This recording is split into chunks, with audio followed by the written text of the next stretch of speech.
The She-Wolf by Saki. Reading by Matt Perard.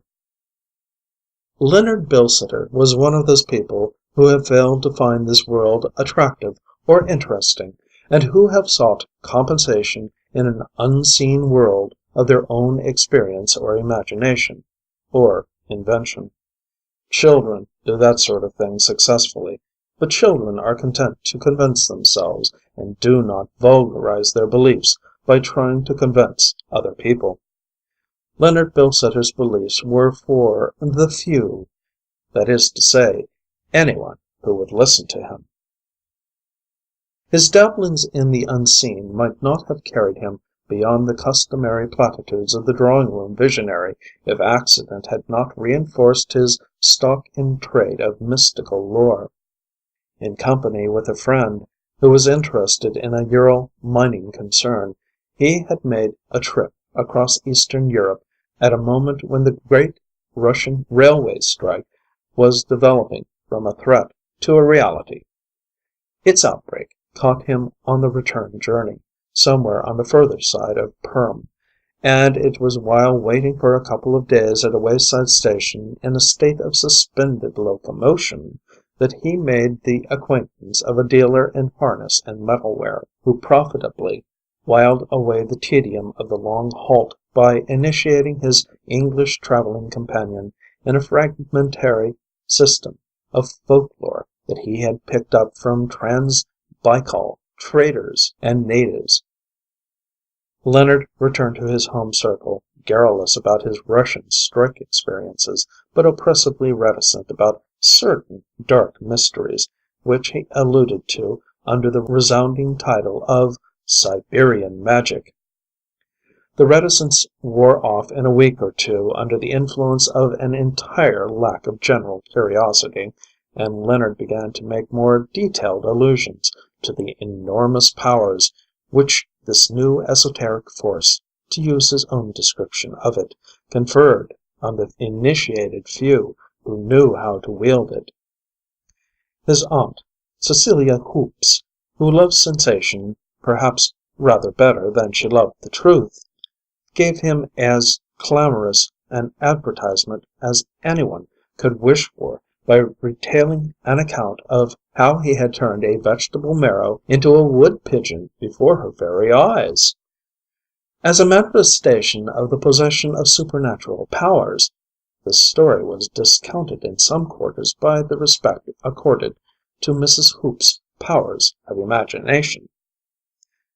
However divided opinion might be on the question of Leonard's status as a wonder-worker or a charlatan, he certainly arrived at Mary Hampton's house-party with a reputation for preeminence in one or other of those professions, and he was not disposed to shun such publicity as might fall to his share. Esoteric forces and unusual powers figured largely in whatever conversation he or his aunt had a share in, and his own performances, past and potential, were the subject of mysterious hints and dark avowals.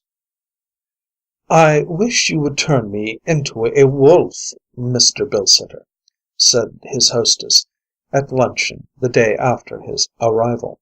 "My dear Mary," said Colonel Hampton, "I never knew you had a craving in that direction."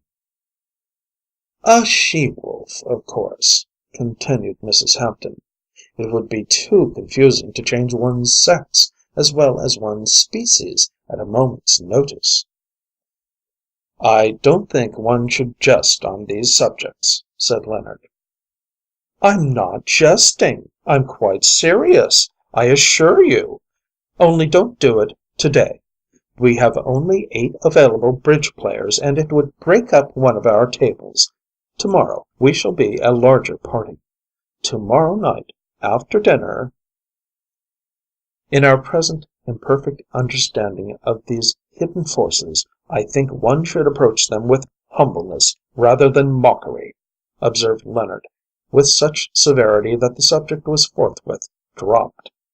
Clovis Sangrail had sat unusually silent during the discussion on the possibilities of Siberian magic.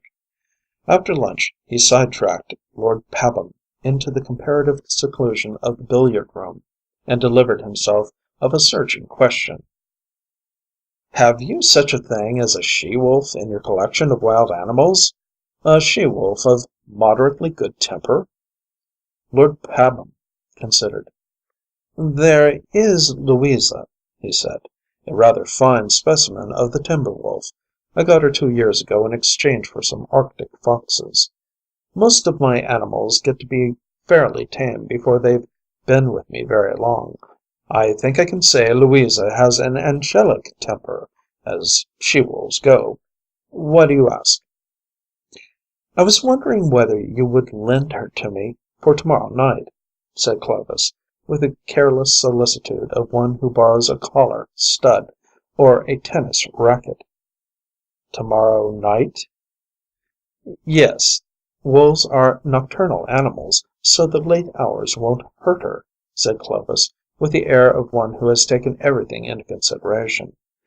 "One of your men could bring her over from Pabham Park after dusk, and with a little help he ought to be able to smuggle her into the conservatory at the same moment that Mary Hampton makes an unobtrusive exit." Lord Pabham stared at Clovis for a moment in pardonable bewilderment. Then his face broke into a wrinkled network of laughter. "Oh, that's your game, is it? You are going to do a little Siberian magic on your own account?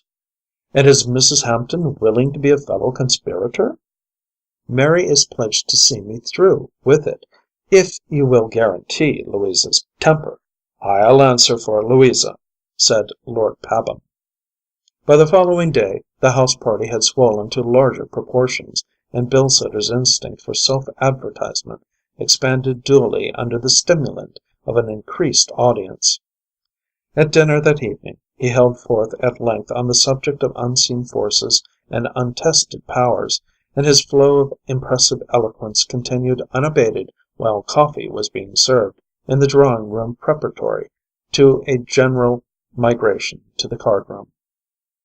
His aunt ensured a respectful hearing for his utterances, but her sensation-loving soul hankered after something more dramatic than mere vocal demonstration. "Won't you do something to convince them of your powers, Leonard?" she pleaded. "Change something into another shape. He can, you know, if he only chooses to," she informed the company. "Oh, do," said Mavis Pellington earnestly, and her request was echoed by nearly everyone present. Even those who were not open to conviction were perfectly willing to be entertained by an exhibition of amateur conjuring. Leonard felt that something tangible was expected of him. "Has anyone present," he asked, "got a threepenny bit or some small object of no particular value?" "You're surely not going to make coins disappear, or something primitive of that sort?" said Clovis contemptuously. "I think it very unkind of you not to carry out my suggestion of turning me into a wolf," said Mary Hampton, as she crossed over to the conservatory to give her macaws their usual tribute from the dessert dishes. "I have already warned you of the danger of treating these powers in a mocking spirit," said Leonard solemnly. "I don't believe you can do it," laughed Mary provocatively from the conservatory. "I dare you to do it if you can. I defy you to turn me into a wolf." As she said this, she was lost to view behind a clump of azaleas. "Mrs. Hampton," began Leonard with increased solemnity, but he got no further. A breath of chill air seemed to rush across the room, and at the same time the macaws broke forth into ear-splitting screams. "What on earth is the matter with those confounded birds, Mary?" exclaimed Colonel Hampton. At the same moment an even more piercing scream from Mavis Pellington stampeded the entire company from their seats. In various attitudes of helpless horror or instinctive defense, they confronted the evil-looking gray beast that was peering at them from amid a setting of fern and azalea. Mrs. Hoops was the first to recover from the general chaos of fright and bewilderment. "Leonard!" she screamed shrilly to her nephew. "Turn it back into Mrs. Hampton at once! It may fly at us at any moment! Turn it back!" I don't know how to," faltered Leonard, who looked more scared and horrified than anyone. "What?" shouted Colonel Hampton. "You've taken the abominable liberty of turning my wife into a wolf, and now you stand there calmly and say you can't turn her back again?" To do strict justice to Leonard, calmness was not a distinguishing feature of his attitude at the moment. "I assure you I didn't turn Mrs. Hampton into a wolf. Nothing was farther from my intentions," he protested. "Then where is she, and how came that animal into the conservatory?" demanded the colonel. "Of course we must accept your assurance that you didn't turn Mrs. Hampton into a wolf," said Clovis politely, "but you will agree that appearances are against you." "Are we to have all these recriminations with that beast standing there ready to tear us to pieces?" wailed Mavis indignantly. "Lord Pabham, you know a good deal about wild beasts," suggested Colonel Hampton.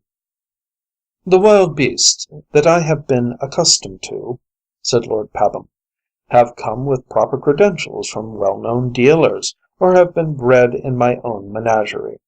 I've never before been confronted with an animal that walks unconcernedly out of an azalea bush, leaving a charming and popular hostess unaccounted for.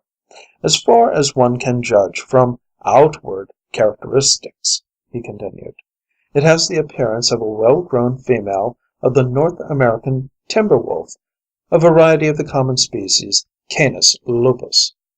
"Oh, never mind its Latin name!" screamed Mavis, as the beast came a step or two further into the room.